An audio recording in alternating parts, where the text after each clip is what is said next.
پچھلے جمعے میں نے مسائل بیان کیے تھے کہ قربانی کے جانور کے اندر کیا کیا مسائل جو ہے ہمیں دیکھنے ہیں. اب قربانی ذبح کرتے وقت ہمیں کن کن مسائل کا سامنا کرنا پڑتا ہے. نمبر 1 سب سے پہلے بسم اللہ پڑھنا. بسم اللہ اللہ اکبر یہ پڑھنا سنت ہے. بسم اللہ اللہ اکبر یہ پڑھنا سنت ہے ایک بار. اور بسم اللہ بھی کسی نے پڑھ لیا تو ذبح ہو جائے گا, حلال ہو جائے گا, فرض ادا ہو جائے گا. بسم اللہ اللہ اکبر سنت, اور صرف بسم اللہ اگر کسی نے کہہ دیا تو بھی ٹھیک ہے. ایک مرتبہ پڑھنا ٹھیک ہے. بعض جو پورا ورد شروع کر بسم اللہ اللہ اکبر نہیں, ایک بار پڑھنا ضروری ہے. اور جو بندہ ذبح کر رہا ہے اس پر ضروری ہے, باقی کسی کے لیے ضروری نہیں ہے. نمبر 1. نمبر 2 مسئلہ یہ ہے کہ گوشت تقسیم کرتے وقت گوشت اندازے سے تقسیم نہ کیا جائے, گوشت وزن کر کے تقسیم کیا جائے. کیونکہ اگر اندازے سے تقسیم کرو گے, ایک بوٹی بھی اگر کسی کو کم زیادہ ہو جائے گی تو یہ سود ہو جائے گا, اور سود حرام ہے. تو جب حرام ہے تو اس میں کیا ہو جائے گا, ہاں یہ ہے کہ آپ نے اپنے حد درجے تک جو ہے آپ نے اپنا احتیاط کر لیا. باقی اگر کسی کو تھوڑا بہت ایسے چلا جاتا ہے کہ نادانی میں چلا جاتا ہے وہ الگ بات ہے, لیکن ایسے ہی دے دیا کہ 2 بندوں نے قربانی کی, ایک نے کہا یہ ران 13 ہو گیا, یہ ران 13 ہو گیا, تو کیا ہو سکتا ہے بھائی اس کے ران کے ساتھ 2-4 بوٹیاں زیادہ ہو, اس کے ساتھ کم ہو, تو اس کو کاٹو, ران کی گوشت الگ کرو, اور ہاں ہر حصے کا گوشت بھی الگ کرو. آپ کس طرح کا سارے گوشت کو آپ نے ملا دیا, سارے گوشت کو سارا نرم گوشت ایک جگہ کر دیا, آپ نے کمر کا گوشت بھی, اگلے رانوں کا گوشت بھی, پیچھے رانوں کا ایک جگہ جمع کر دیا. اب ترازو میں ڈالتے وقت ہو سکتا ہے ایک بندے کے لیے بہتر گوشت آ جائے, دوسرے کے لیے جو ہے وہ لوتھڑے آ جائیں, تو یہ صحیح نہیں ہوگا.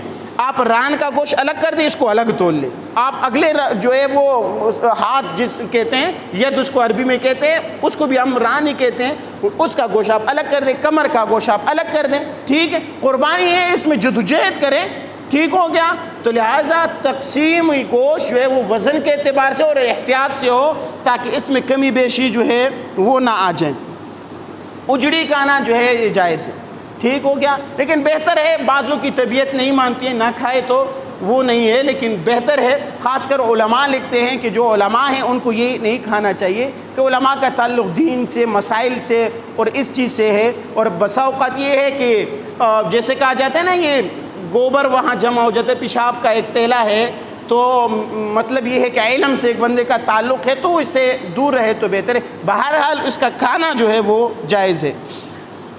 اور اسی طرح اگر کسی ایک شخص کے لیے آپ نے ایصال ثواب کے لیے جو ہے قربانی کی ہے تو کسی ایک کے لیے بھی کر سکتے ہیں. آپ نے جانور لایا, آپ نے گنا, گھر کے اندر 6 بندے پورے ہو گئے, ایک رہتا ہے, تو آپ نے ابو کے لیے ایصال ثواب کرے تو بھی آپ کر سکتے ہیں.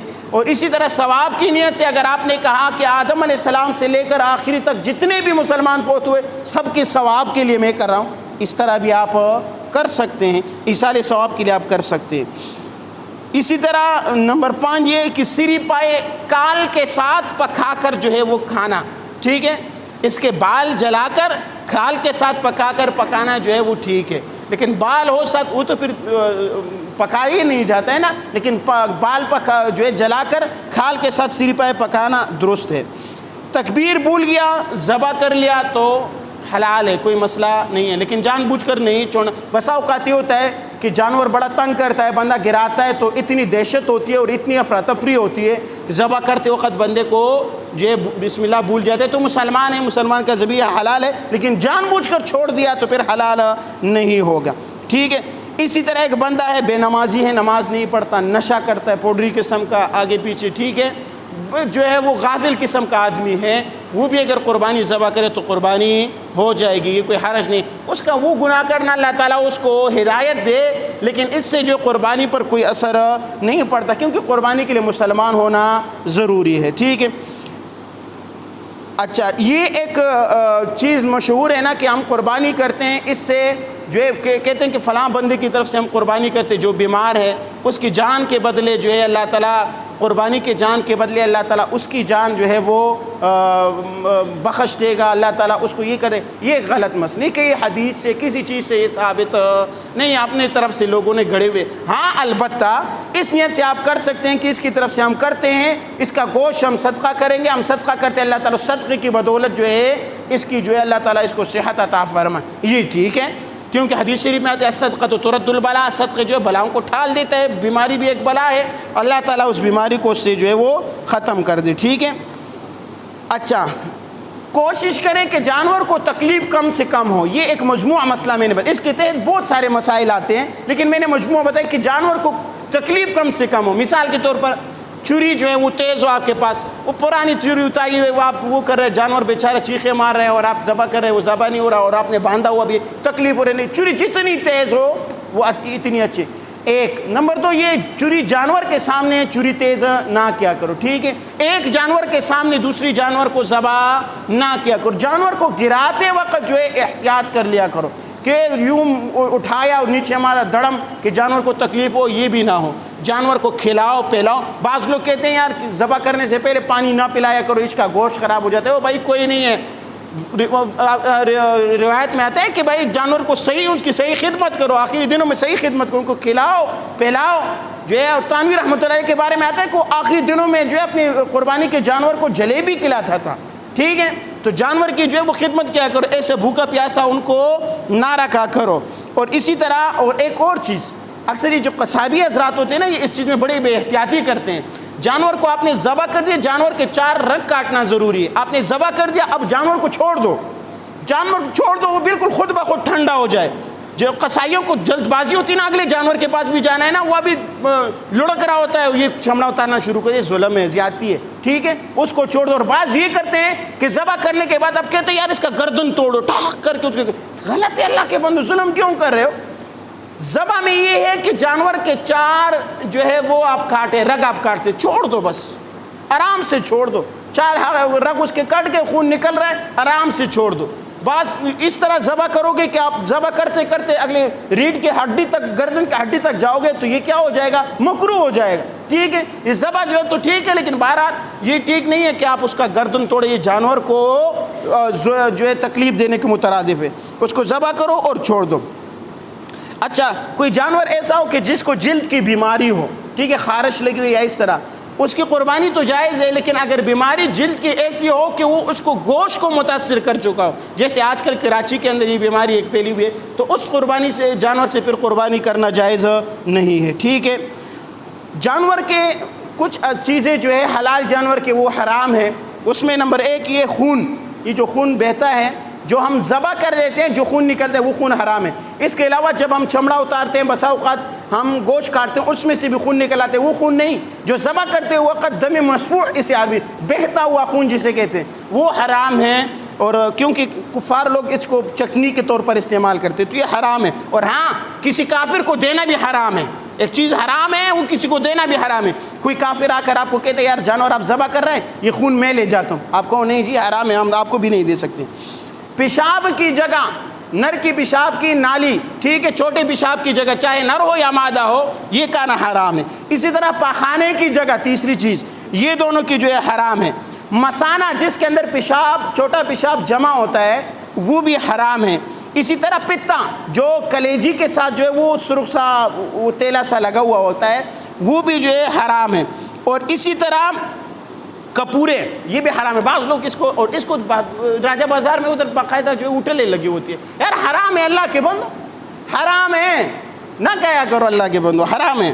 اسی طرح غدود کہتے ہیں، آپ لوگوں نے دیکھا ہوگا کہ کمر کی جو یہ بعض روایت کے اندر ہے نا، ایک سفید سی ایک چمڑی سی اس طرح ہوتی ہے، ہمارے جو ہے یہ خاص کر یہ جو ذمہ دار قسم کے لوگ ہوتے ہیں ان کو پتہ ہوگا کہ پرانے زمانے میں اس کے ساتھ ہل کو باندھا جاتا تھا مضبوطی کے لیے، اس طرح سفید قسم کا ایک ہوتا ہے۔ اور ایک ہوتا ہے ریڑھ کے ہڈی کے اندر سفید قسم کی ایک لمبی سی تار ہوتی ہے، ٹھیک ہے، حرام مغز اس کو کہتے ہیں، تو وہ بھی جو ہے وہ حرام ہے۔ یہ 7 چیزیں اس کا کھانا جو ہے حلال جانور کا حرام ہے۔ چوری کی جانور کی قربانی کرنا درست نہیں۔ کسی نے چوری کر کے لایا، آپ کو کہتے ہیں راجہ صاحب 60,000 کا لے لو، راجہ صاحب کہتے ہو جی بڑا اچھا جانور، آپ کو پتہ بھی ہے چوری کا ہے، تو بھائی جب چوری کے جانور کا وہ بندہ خود مالک نہیں ہے تو آپ کو کیا مالک بنائے گا، اور جب آپ مالک نہیں بنیں گے تو قربانی کیا کرو گے؟ تو لہٰذا چوری کے جانور کی قربانی درست نہیں ہے۔ اچھا، صحابہ کرام کے متعلق، کسی بھی صحابی کے متعلق اگر کوئی بندہ غلط عقیدہ رکھ رہا ہے، کسی بھی صحابی کے متعلق اگر کوئی بندہ غلط عقیدہ رکھتا ہے تو اس کے ساتھ قربانی کرنا درست نہیں ہے۔ اس کے ساتھ قربانی کرنا درست نہیں ہے۔ صحابہ کی تکفیر کے قائل ہو، صحابہ کو برا بھلا کہنے والے ہو، ایسا کوئی بھی بندہ ہو، اس کے ساتھ قربانی کرنا جائز نہیں ہے، ٹھیک ہے۔ اجرت میں قصائی کو گوشت دینا جائز نہیں ہے، میرے قربانی ذبح کرو آپ کو 5 کلو گوشت دینا، نہیں، درست نہیں ہے۔ آپ اس کو پیسے دے دیں، پیسے دینے کے بعد اگر آپ تحفے کے طور پر اس کو 1-2 کلو گوشت دے دیتے وہ الگ بات ہے، لیکن اجرت کے طور پر قربانی کا قربانی کی رسی بھی آپ اجرت کے طور پر آپ اس کو نہیں دے سکتے، ٹھیک ہو گیا۔ اگر کوئی بندہ قیدی ہے، جیل میں ہے، یہ مسئلہ بھی نوٹ کر لو، اگر کوئی بندہ جیل میں ہے اور وہ صاحب نصاب ہے، دولت مند ہے، گھر میں اس کا بہت سارا مال ہے، اس پر بھی قربانی واجب ہے۔ وہ چاہے جیل کے اندر کرے یا وہ کسی کو کہہ دے کہ میری طرف سے جو ہے وہ باہر قربانی کر دو تو قربانی کرے گا، ٹھیک ہے۔ کال، قربانی کی کال کسی کو آپ صدقہ بھی کر سکتے، اپنے استعمال میں بھی لا سکتے، لیکن مسجد کی تعمیر میں آپ نہیں دے سکتے، ٹھیک ہو گیا، یا کسی ادارے کی تعمیر میں آپ نہیں دے سکتے۔ اور یہ چیز میں آپ لوگوں کو بتا دوں کہ اس چیز کے اندر احتیاط کر لیا کریں۔ اکثر جو ہے یہ رفائی ادارے جو آپ لوگوں سے کھال اٹھا کے لے جاتے ہیں نا، شوکت خانم کو دے دو اور یہ جو ہے ایدی کو دے دو، چیپا کو دے دو، فلاں کو دے دو، ان چیزوں کے اندر اپنے میں جہاں سمجھتا ہوں، جہاں تک میں نے وہ کیا ہے بساؤ کر ان چیزوں میں بے احتیاطی ہو جاتی ہے۔ آپ کسی غریب کو دے دیں، خود استعمال کرے، کسی مدرسے میں دے دے، وہ مدرسے میں بھی آپ ان کو کنفرم کر دیں کہ حضرت میں نے آپ کو دے دیے، لیکن یہ ادارے جو ہوتے ہیں بس اوقات غلط جگہ استعمال کر دیتے ہیں، تو لہٰذا ان کو نہ دیا کرو، ٹھیک ہے۔ اچھا، آخری مسئلہ، اکثر لوگ یہ کرتے ہیں کہ بھائی اس سال میں نے قربانی اپنی طرف سے کی ہے، اگلے سال بیوی کی طرف سے کروں گا، اس سے اگلے سال ماں کی طرف سے کروں گا، پھر باپ کی طرف سے کروں گا۔ بھائی یہ درست نہیں ہے مسئلہ، یہ میں نے پہلے بھی بیان کیا اور پھر بیان کر رہا ہوں کہ نوٹ کر لو یہ بات، قربانی اس بندے پر واجب ہے جو صاحب نصاب ہے۔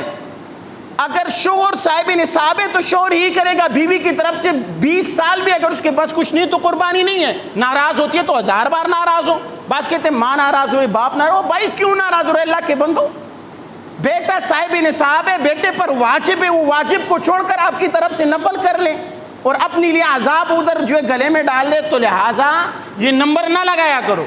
جس بندے پر واجب ہے، اگر شوہر غریب ہے، اس کے پاس کچھ بھی نہیں ہے، 10-15 ہزار تنخواہ ہے، وہ مہینے کے آخر میں ختم ہو جاتی ہے، لیکن بیوی کے پاس جو 4-5 تولے سونا ہے، 10-15 ہزار روپے اس کے پاس پڑی، اس پر واجب ہے، تو شوہر سمجھتے ہیں یار میں یہ تو شرم آتی ہے کہ بیوی کرے اور میں نہ کروں، تو یہ تو بڑی اچھی بات نہیں ہے میری طرف سے، تو لنگر خان دا پتر تو کما نا، پیسے کما، پھر اپنی طرف سے کر۔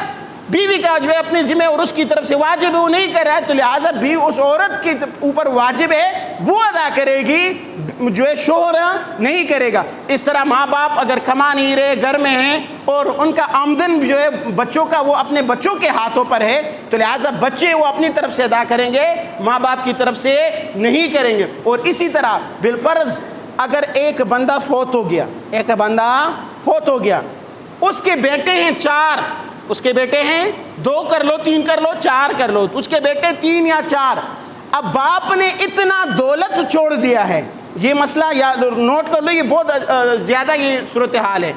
باپ مر گیا، باپ نے پیچھے بچے چھوڑے، باپ نے اتنا مال وراثت میں چھوڑا ہے، اگر وہ ان بچوں پر تقسیم کر لیا جائے تو ہر بچہ صاحب نصاب بن جائے، ہر بچہ صاحب نصاب بن جائے، لیکن اس کے باوجود سب بھائی ایک ساتھ رہ رہے ہیں، اس کے باوجود سب بھائی ایک ساتھ رہ رہے ہیں، تو سب پر قربانی ہوگی، سب پر قربانی ہوگی، کیونکہ شریعت نے کیا کہا ہے کہ باپ مر گیا، ہر ایک اپنا اپنا حصہ لے لو۔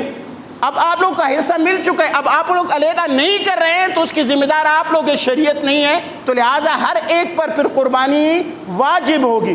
اس سے پھر ایک مسئلہ تو یہ تھا نا کہ 4 بیٹے ہیں، وہ پیسے کما رہے ہیں اور سارے کے سارے پیسے لا کر ابو کو دے رہے ہیں، گھر کا سارے اخراجات باپ چلا رہے ہیں، بیٹوں کے پاس کچھ بھی نہیں ہے، اور تو یہاں صرف باپ بھی اگر قربانی کر لے تو بیٹوں پر لازم نہیں ہوگا۔ ایک تو یہ مسئلہ ہو گیا، لیکن ادھر دیکھو کہ اگر باپ مر گیا، باپ نے اتنا مال چھوڑ دیا کہ ہر ایک صاحب نصاب ہو گیا، تو پھر ہر ایک علیحدہ اپنا قربانی کرے گا۔ اللہ تعالیٰ عمل کرنے کی توفیق۔